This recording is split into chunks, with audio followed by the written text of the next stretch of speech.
Today I want to talk to you about gambling your obols to get codexes of power to enable certain builds, and how you should be doing this, and how you should proceed with item crafting, because there is an expensive way and a cheap way.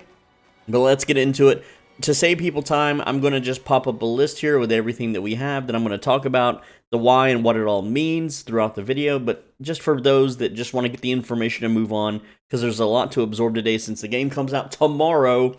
Here we go. All right, so these are on the left side is the codexes in the first little category, and on the right side is what you should be gambling for at the Purveyor of Curiosities vendor.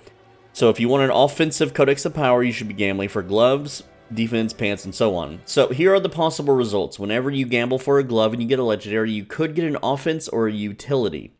If you gamble for boots, you can get utility or mobility. As you can see, amulet, you can get all of them, which makes it a really bad thing. And the reason why, like gloves, for instance, is the best to get offense is because of the obol's cost, right?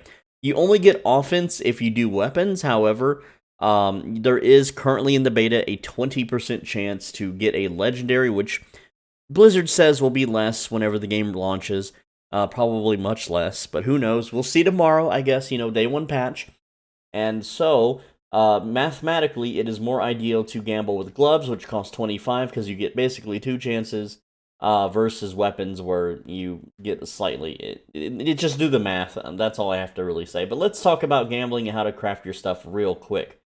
So, to do that, what you want to do is you want to farm rares that you want to use for your build. Now, I don't have any rares that I would want to use for my build, but we're going to just play pretend today. Let's pretend that I really want to use these pants, right? And so what I want to do is I want to get a Codex of Power to put on the pants. Or maybe not, some other weapon, but just pretend with me, okay? So let's say, as a rogue, I want the Twisting Blades Codex, which is an offensive codex.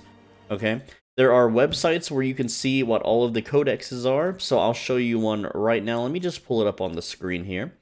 And this one is from GitHub. It is lothric.github.io. If you look at the top here's the URL. And so I've clicked the rogue build a tree, and you can see all the codexes of power right here. So here are the offensive codexes of power. And whenever I buy a glove, I have a very small percent chance to get one of these if the glove is legendary, which I can then break down and put on a rare item that has better stats. That is the more mathematical and simple way to do it. Of course, legendaries do have one bonus stat, but getting all of those perfectly rolled would take forever, and you would be super lucky. It's basically winning the lottery. So it's not really ideal, but let's try to get that Twisting Blades Codex with 490 obols. I know I could have went and farmed 10 more. So we're going to buy gloves, and they're only 25. And we're just buying until we get legendary. We're going to check it. So there we go. We got Caltrops. That's not the one I wanted, so we got to keep going. Got another one there. And that one is increased damage for standing still. Not bad, but still not... Oh, 3 in a row. Oh, man, I've never done that. Okay, we got... a resource casting one. You can see that I probably won't get it. Up there we go. Let's see. Poison Trap. We got a Poison Trap one. Okay. And oh, here we go. Smoke Grenade at the end of dash. Now that's a good one because that's actually part of the build that I'm planning here.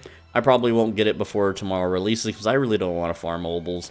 So I'm gonna put that one down there. That's a good hit though. And hopefully maybe we can trade with other players whenever the game launches tomorrow. That is increased damage when you have barrier active. That one's okay. I'll keep that one, okay? And then, well, there we go. So out of 1, 2, 3, 4, 5, 6, 7, 8, 9, 10, 11, 12, 13, 14, 15, 16, 17. So I did 19 gambles, and we got 1, 2, 3, 4, 5. We got 6. So actually a little bit luckier than 20% right now. I guess it's, YouTuber luck. But regardless, let's just continue playing pretend here. So let's say, that we have the mod that we want. So the first thing we're going to do is we're just going to smash the item that we no longer need. So, for instance, this glove right here has the smoke grenade at the end of dash. We definitely want that one. And so we're going to go to the, I forget what the dude's name is. It is the Occultist in the town. And Here, let's get there a little bit faster. I could be dodging. And so we go to the Occultist, and we're going to go up here to Extract Aspect, and we're going to put our item up there, and we're going to pay a fee, and we're going to basically get an item now called an Aspect. There it is. And so if we wanted to put this on something, like say, I don't know, well here, let's put the Aspect in. There we go. And so this actually says it's better on amulets, and currently my amulet has a defensive on it that I don't really care about. So if I put the amulet on there and this Aspect, now I can get the, you get smoke grenade whenever dash happens, and the cooldown is reduced. So technically technically on the build I wouldn't want to put it on this amulet, but just for example, and then I would pay the fee, and then there we go, that would enchant it onto the amulet. However, before you do that, there's more that you want to do, okay? So let's pretend we were putting it on these gloves with +1 to twisting blades and attack speed. Not a bad item, but it does have willpower, and I don't need willpower. But these other two are pretty damn good for the build. Actually, these are alright gloves. If they were just a little higher item power, you know. But whatever, you'll have to figure that part out on your own. But for instance, before we enchanted the legendary thing on there, it's only one of these veiled crystals in 2.5k, right? Whereas if I put this on here, it's going to cost you a Fiend Rose, which I don't have any, and it's going to cost you a little bit more. So you definitely don't want to be enchanting when it's already legendary. So we're going to take this willpower, and we're going to pay the fee and the veiled crystal, and then we're going to pick something else, like crit chance is good. So let's go ahead and pick that one. There we go. Now our glove is actually better. Very, very cool indeed.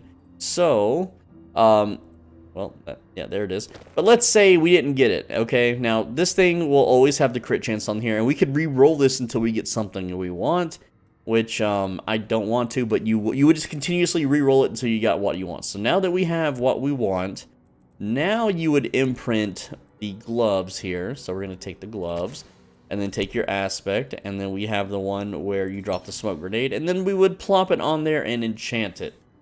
And that is how you craft more smartly. You basically use the gambling system to farm Aspects, and yeah, you could get a good drop, like you could, you know, get some good gloves or whatever. I didn't actually check the stats before breaking it down, because I wanted to teach you how to break it down. And then you just fill up an inventory full of these Aspects, and then depending on how you're doing things, your other characters can also farm rares for them to craft onto it. So for example, in the this is shared between all of your characters, by the way. I have a bunch of necromancer just like skills in here that, you know, if you don't want to carry it on this character, or you happen to come across a character that finds one of those drops, then you can just put them in the stash and then transfer it between your characters. And there you go. That is all the information you need for crafting. Like, that's just a really basic, you know, day one crafting. There's a lot more advanced stuff too, but that's going to come at later levels, which I don't want to spoil. I don't even know if I'm allowed to spoil those, since right now Blizzard, you know, on June 5th here, they're still running the only level 25 version, which was in March, and I still can't, you know, go out of this little starting zone. Because the other beta was, I believe, in DA. I don't remember. That was many months ago, and I've already forgot. But regardless, there you go. This is the most important juicy info of the video, and I have to make it 8 minutes, otherwise YouTube gets mad at me. So there you go. I'm Soul Benji. Thanks for watching. As always, be bro and stay swole. Alright, and I read every comment. Make sure you click the right video over here for another good one. Lots of Diablo 4 videos on this channel today. I'm dropping as many as I can, so you'll be prepared for tomorrow. So if you have any questions, you can search my channel, check out all my recent uploads.